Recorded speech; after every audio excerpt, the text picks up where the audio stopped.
오늘 저희에게 주시는 하나님의 말씀은 신약성경 누가복음 3장 1절에서 14절 말씀입니다. 이제 들려지는 계시의 말씀 속에서 하나님의 음성을 들으시길 바랍니다. 티베리오 황제가 통치한 지 15해 곧 본디오 빌라도가 유대의 총독으로, 헤롯이 갈릴리의 분봉왕으로, 그 동생 빌립이 이두레와 드라고니 지방의 분봉왕으로, 루사니아가 아빌레네의 분봉왕으로, 안나스와 가야바가 대제사장으로 있을 때에 하나님의 말씀이 빈들에서 사가랴의 아들 요한에게 임한지라.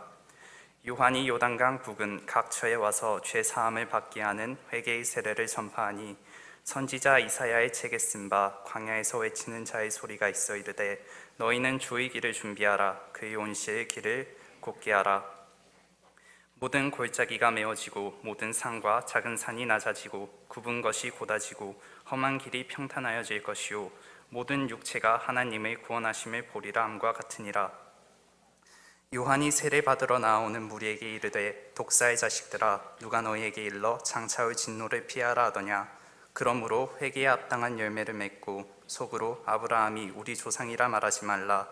내가 너희에게 이르노니 하나님이 능히 이 돌들로도 아브라함의 자손이 되게 하시리라.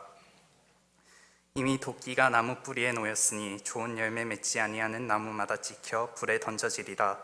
무리가 물어 이르되, 그러면 우리가 무엇을 하리이까? 대답하여 이르되, 옷 두 벌 있는 자는 옷 없는 자에게 나눠줄 것이요, 먹을 것이 있는 자도 그렇게 할 것이니라 하고, 세리들도 세례를 받고자 하여 와서 이르되, 선생이여, 우리는 무엇을 하리이까 하매, 이르되 부가된 것 외에는 거두지 말라 하고, 군인들도 물어 이르되, 우리는 무엇을 하리이까 하매, 이르되 사람에게서 강탈하지 말며 거짓으로 고발하지 말고 받는 급료를 족한 줄로 알라니라. 아멘. 오늘은 우리 한국교회에서 특별히 함께 지키고 있는 3.1절 기념주일입니다. 우리 교회 역사를 돌아보게 되면 이 3.1운동과 참 깊은 관련이 있습니다. 1919년 3월 1일 서울에서 3.1 만세운동이 일어나게 되고, 그리고 이틀 뒤인 3월 3일에 경성 학생단 대표가 부산으로 내려오게 됩니다. 그리고 부산 공립상업학교와 동네 고등보통학교 대표에게 독립선언서가 전달이 됩니다. 그리고 일신여학교도 부산 공립상업학교 학생들과 연락을 해서 이 만세운동을 준비를 하게 됩니다. 약속된 3월 11일에 만세운동을 하기 위해서 일신여학교 학생들은 3월 10일 저녁에 일신여학교 기숙사에서 혼수로 사용을 하기 위해서 준비를 해놓았던 옥양목을 오려서 태극기 100장을 만들게 됩니다. 그리고 얇은 대나무를 꺾어서 태극기 깃대를 만들게 됩니다. 그리고 약속된 3월 11일 저녁 9시에 일신여학교 고등과 학생 11명과 선생님 2분이 태극기를 들고 나가서 먼저 만세를 부릅니다. 그리고 마을 주민들이 함께 가세를 해서 이 만세운동에 동참을 하게 됩니다. 그리고 뿐만 아니라 일신여학교를 섬기고 있던 데이비스 선교사님, 호킹 선교사님, 그리고 맨지스 선교사님도 이 만세운동에 함께 힘을 보태게 됩니다. 그런데 약속되었던 부산 공립상업학교와 동네 고등보통학교는 사전에 눈치를 채웠던 일본 경찰들에 의해서 휴교령이 내려지게 되었고, 그날 만세운동에 참여할 수가 없게 되었습니다. 그래서 일신여학교가 우리 부산 최초로 만세운동에 참여한 학교가 되었습니다. 만세운동에 참여했던 13명 가운데 11명이 바로 우리 부산진교회 성도들이었습니다. 그리고 다음에 언젠가 소개할 기회가 있겠지만, 참 많은 분들이 우리 교회 성도님들 가운데 이 만세운동에 너무나 중요한 역할을 하고, 또 대한민국 임시정부에 아주 중요한 역할을 하기도 했습니다.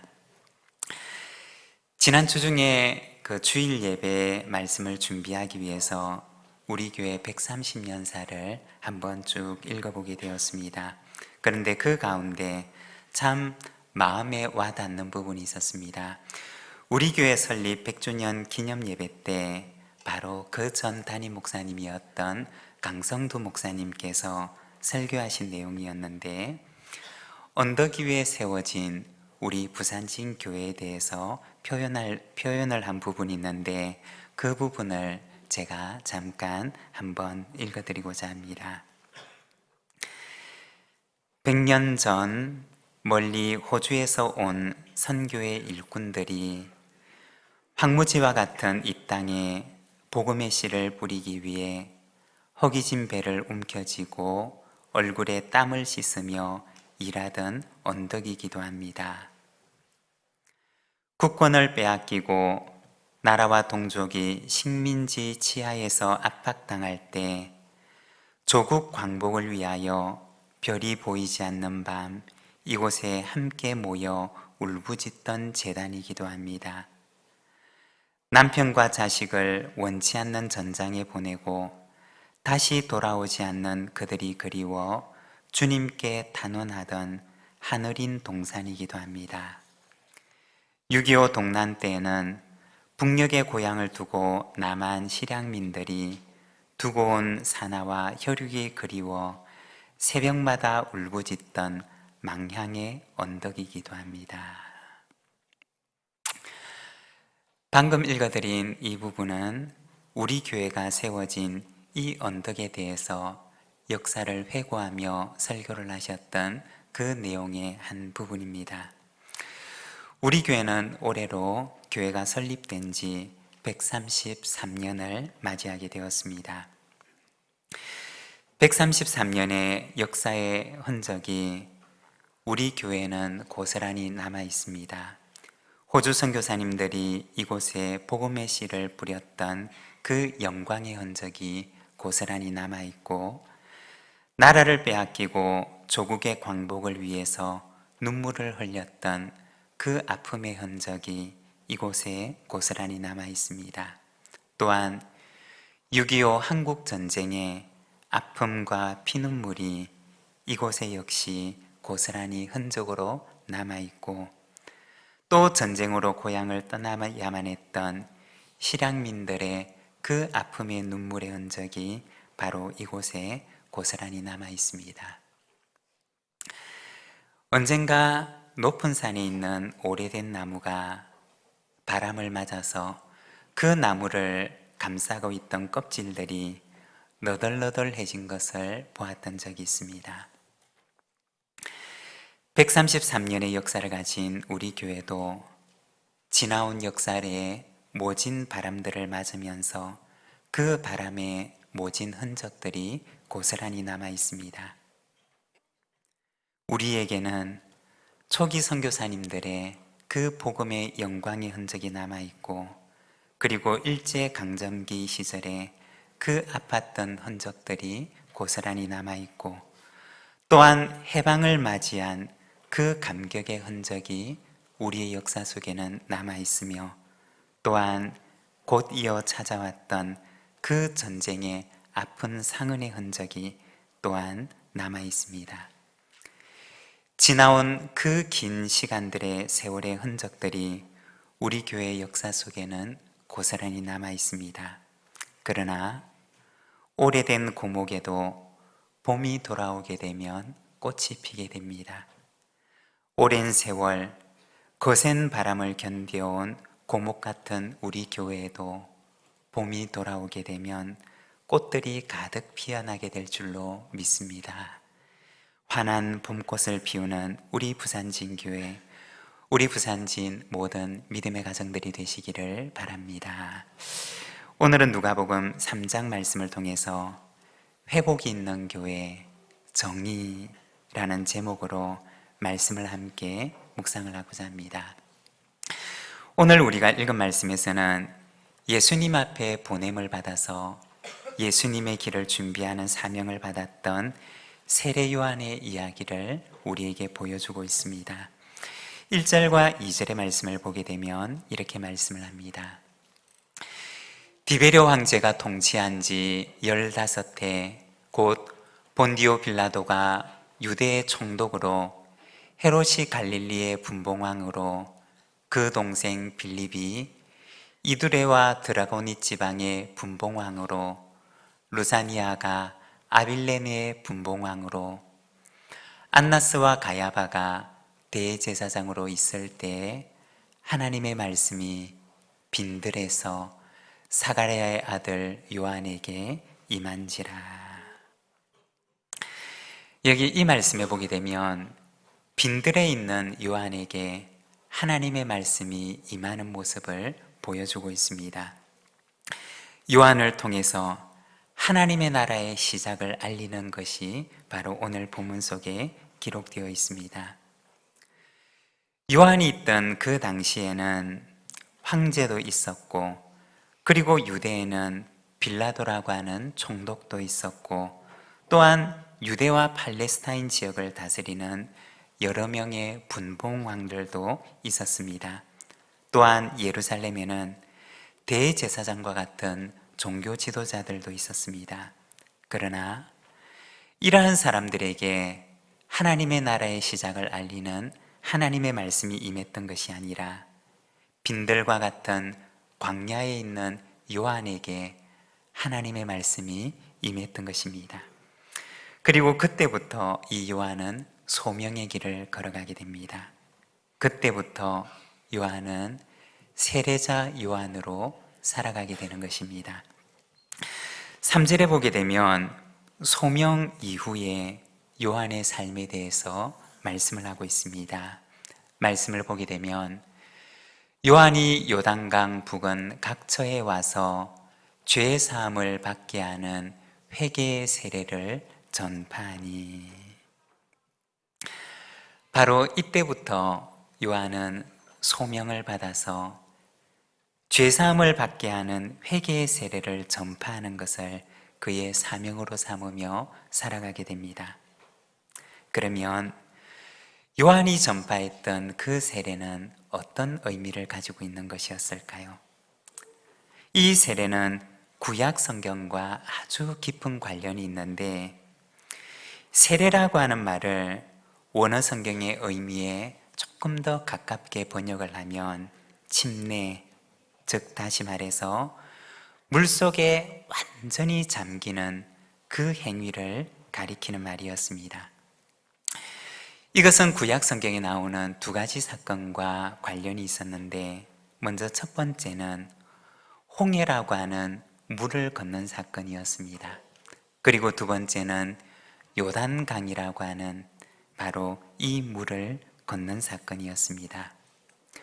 홍해라고 하는 것은 이스라엘 백성들이 애굽에서 나올 때 그들이 건너왔던 것이었고, 그리고 요단강은 약속의 땅에 들어갈 때 이스라엘 백성들이 건넜던 것이었습니다. 홍해를 건넌다는 것은 무엇이었느냐?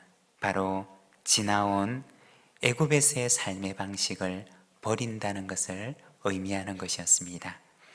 그리고 요단강을 건넌다고 하는 것은 약속의 땅에서 약속의 백성으로서 이제 새로운 삶을 살아가겠다고 하는 다짐이었습니다. 요한의 세례가 의미하는 것은 무엇이었느냐? 바로 지난날의 죄를 떠나서 이제는 하나님의 백성으로서 새로운 삶을 살아갈 것을 다짐하는 것이 바로 요한의 세례였습니다. 이것이 바로 요한에게 주어졌던 사명이었고, 또한 하나님의 정의의 나라를 사모하는 요한이 그토록 갈망하고 소망했던 것이었습니다. 오늘은 요한이 외쳤던 하나님의 나라, 요한이 그토록 단언했던 하나님의 정의에 대해서 우리가 잠깐 함께 말씀을 묵상하고자 합니다. 요한이 외쳤던 하나님의 정의라고 하는 것은 무엇이었느냐? 먼저 첫 번째로 그것은 죄에 대한 슬픔, 즉 죄에 대한 애통이었습니다. 우리 2절의 말씀을 자막을 보면서 함께 봉독하겠습니다. 안나스와 가야바가 대제사장으로 있을 때 하나님의 말씀이 빈들에서 사가랴의 아들 요한에게 임한지라. 아멘. 여기에 보면 빈들에 있는 요한에게 하나님의 말씀이 임하는 것을 보여주고 있습니다.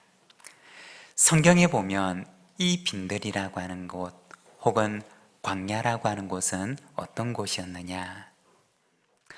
성경에 나오는 빈들과 광야라고 하는 곳은 하나님의 말씀이 임재하는 곳이었습니다. 그리고 하나님의 백성들이 그곳에서 거듭나고 준비되는 곳이었습니다. 그리고 그곳에서 하나님의 백성들은 하나님과 친밀한 사랑의 교제를 나누게 됩니다.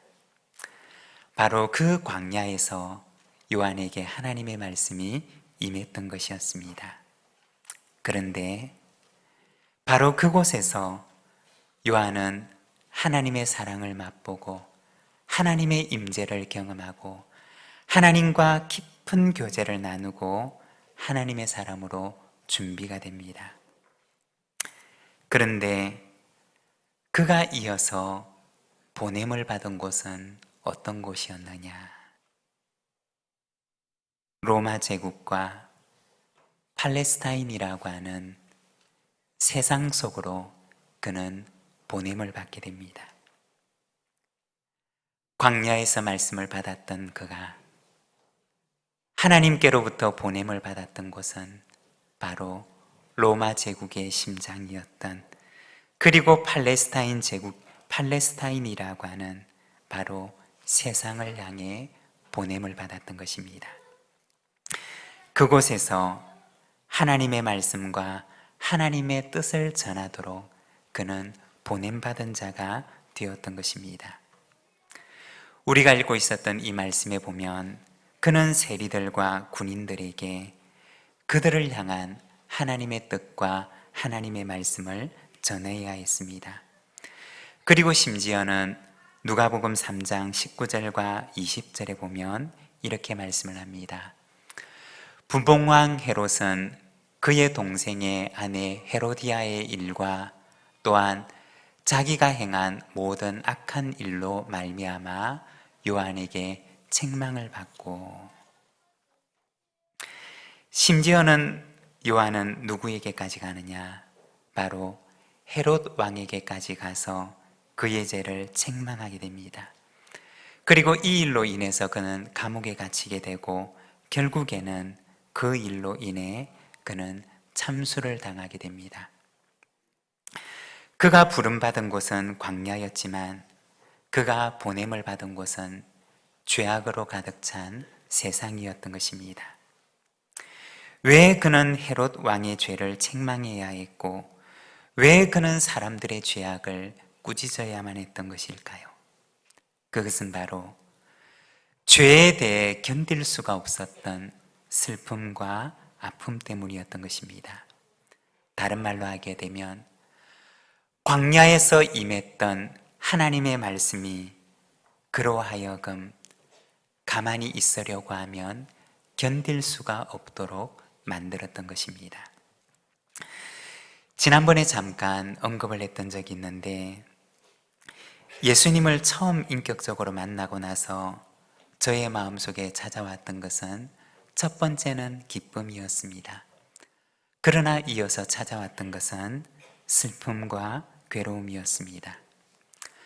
첫 번째는 구원에 대한 기쁨이었고, 그리고 두 번째는 저의 속에 있는 저의 죄성에 대한 슬픔과 괴로움이 찾아왔습니다. 그런데 그 괴로움이 저를 거룩에 대한 소망으로 인도했던 것을 기억을 합니다. 당시 정치적 권력자였던 헤롯 앞에서도 그의 죄를 지적하고 책망할 수밖에 없었던 것은 광야에서 그에게 임재했던 너무나 거룩한 하나님의 말씀 때문이었던 것입니다. 여러분, 정의라고 하는 것은 무엇일까요? 그것은 거룩하신 하나님으로 인해서 죄에 대해서 느낄 수밖에 없는 슬픔과 애통인 것입니다. 죄를 바라보고서 슬퍼하지 않을 수 없고 애통해하지 않을 수 없는 거룩하신 하나님의 영이 내 안에 임재함으로 인해서 죄를 보고서는 견딜 수가 없는 슬픔과 애통이 찾아오는 것, 그것이 바로 정의의 출발점이라고 하는 것입니다. 마태복음 5장 4절의 말씀을 보게 되면 예수님께서는 이렇게 말씀하십니다. 애통하는 자는 복이 있나니 그들이 위로를 받을 것이미요. 요한은 비록 헤롯의 죄를 책망함으로 인해서 참수형을 받아 세상을 떠나게 되었지만, 그러나 하나님의 나라에서는 애통하는 자가 받는 위로를 하나님께로부터 받게 되었을 것입니다. 여러분, 이러한 애통하는 자의 위로가 저와 여러분에게도 임하기를 소망합니다. 요한이 외쳤던 하나님의 정의란 무엇일까요? 두 번째는 회복에 대한 결단입니다. 10절에서 14절까지 말씀을 우리가 자막을 보면서 함께 봉독하겠습니다. 무리가 물어 이르되 그러면 우리가 무엇을 하리이까? 대답하여 이르되 옷 두 벌 있는 자는 옷 없는 자에게 나눠줄 것이요 먹을 것이 있는 자도 그렇게 할 것이니라 하고, 세리들도 세례를 받고자 하여 와서 이르되 선생이여 우리는 무엇을 하리이까 하며, 이르되 부가된 것 외에는 거두지 말라 하고, 군인들도 물어 이르되 우리는 무엇을 하리이까 하며, 이르되 사람에게서 강탈하지 말며 거짓으로 고발하지 말고 받는 급료를 족한 줄로 알라 하니라. 아멘. 여기 보면 세례를 받는 이들을 향해서 회개에 합당한 열매를 맺으라고 하는 요한에게 사람들은 찾아와서 묻습니다. 그러면 우리가 무엇을 해야 하는 것입니까? 11절에 보면 요한은 말하기를 옷 두 벌 있는 자는 옷 없는 자에게 나눠줄 것이고 먹을 것이 있는 자도 그렇게 하라고 말을 합니다. 여기서 옷이라고 하는 말은 옷 가운데서도 우리의 몸 안에 있는 아주 이스라엘에서 있는 긴 속옷을 가리키는 것입니다. 물론 당시 유대인들은 안에다가는 긴 속옷을 입고 그리고 바깥에다가는 겉옷을 걸쳐 입었습니다. 물론 이 겉옷이 속옷보다도 훨씬 비싼 것이었습니다. 여기서 옷이라고 하는 것은 긴 속옷을 가리키는 것인데, 다시 말해서 가장 필요한 생필품을 가리키는 것입니다. 그리고 먹을 것이라고 하는 것도 역시 마찬가지인데 생존에 필요한 최소한의 양식을 가리키는 것입니다.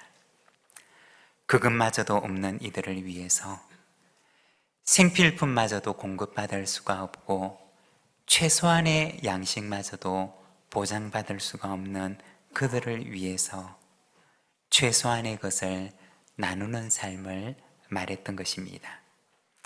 그리고 세리들을 향해서는 부가된 것 외에는 거두지 말 것을 부탁을 하고, 또 군인들을 향해서는 받는 급료를 족한 줄로 여기며 강탈하지 말고 거짓으로 고발하지 말 것을 부탁하게 됩니다. 여기에 보면 세리들과 군인들을 향해서 요한은 그들의 직업을 버리라고 이야기하지 않았습니다. 오히려 그들의 직업 속에 머물면서 그들의 삶의 현장 속에서 하나님 나라를 회복하는 것이 어떤 것인지를 생각하고 바로 그곳에서 하나님의 나라를 회복하는 삶을 살 것을 권면했던 것입니다. 여러분, 정의라고 하는 것은 무엇일까요? 그것은 내가 가진 직업 속에서, 내가 몸담고 있는 가정에서, 내가 살아가는 삶의 현장에서 하나님의 뜻이 이루어질 수 있도록 하나님 나라를 회복하는 삶입니다. 하나님의 정의라고 하는 것은 멀리 있는 것이 아니라는 것입니다. 바로 나의 삶의 현장 속에 있는 것이고, 바로 내 마음 속에 있는 나의 결단에 달려 있는 것이라는 것입니다. 여러분, 여러분의 직업 속에서, 여러분의 가정에서, 여러분의 삶의 현장에서 하나님의 나라를 회복하는 삶을 살아가시기를 바랍니다. 바로 그곳에 하나님의 정의가 이루어지는 것입니다. 그리고 세 번째, 하나님의 정의는 구원의 날에 대한 기다림과 소망입니다. 4절에서 6절까지 말씀을 우리가 함께 봉독하겠습니다. 선지자 이사야의 책에 쓴 바 광야에서 외치는 자의 소리가 있어 이르되 너희는 주의 길을 준비하라. 그의 오실 길을 곧게 하라. 모든 골짜기가 메워지고 모든 산과 작은 산이 낮아지고 굽은 것이 곧아지고 험한 길이 평탄하여질 것이요 모든 육체가 하나님의 구원하심을 보리라 함과 같으니라. 아멘. 구원의 날은 어떤 날이냐? 그날은 골짜기가 메워지는 날이며 산들이 낮아지는 날이라고 말합니다. 그러면 어떻게 되느냐? 골짜기는 메워지고 산들이 낮아져서 평탄한 길이 될 것임을 말하는 것입니다. 그리고 굽은 것들은 곧아지고 험한 길들은 평탄하여질 것임을 말씀을 합니다. 굽고 험한 길이 반듯하고 온전한 길이 될 것임을 말하는 것입니다. 지금부터 100여 년 전 가장 암울했던 이 땅의 역사 속에 정의가 행해지지 않고 반듯한 것이 굽었던 그 시기에 하나님의 정의가 행해지기를 기다리며 이 땅의 그리스도인들은 구원과 해방의 날을 기다리며 기도했습니다. 그리고 바로 이곳 좌천동 언덕에서 기도하는 마음으로 그들은 숨죽여 태극기를 만들고 애통하는 마음으로 이 언덕을 내려가며 만세를 불렀습니다. 그리고 참으로 오랜 시간이 지난 뒤에 그들의 기도는 응답이 되어 그들에게 돌아왔습니다. 하나님의 의를 구하는 기도는 더딜지라도 반드시 이루어지는 것입니다. 요한이 외쳤던 그 정의는 죄에 대한 슬픔과 애통이었고 또한 회복의 삶을 향한 결단이었으며 구원의 날, 하나님의 위로의 날을 기다리는 소망의 기다림이었습니다. 오늘도 이 땅 위에서 죄를 슬퍼하고 회복을 결단하며 하나님의 위로의 날을 기다리는 이에게 하나님의 정의가 이루어지게 될 줄로 믿습니다. 오늘도 이 땅 위에 하나님의 정의를 이루는 삶을 살아가는 우리 부산지인교회 모든 믿음의 가족들이 되시기를 바랍니다. 우리 이 시간에는 함께 이 나라와 민족을 위해서 기도하기를 원합니다. 우리 함께 기도할 때 이 땅 위에 전쟁이 없는 평화가 있게 하옵소서. 이 땅 위에 하나님의 정의가 이루어지게 하옵소서. 이 땅 위에 공의와 평안과 샬롬이 충만하게 하여 주시옵소서. 우리 시간 이 나라와 이 민족을 위해서 합심해서 우리 함께 동성으로 기도하도록 하겠습니다.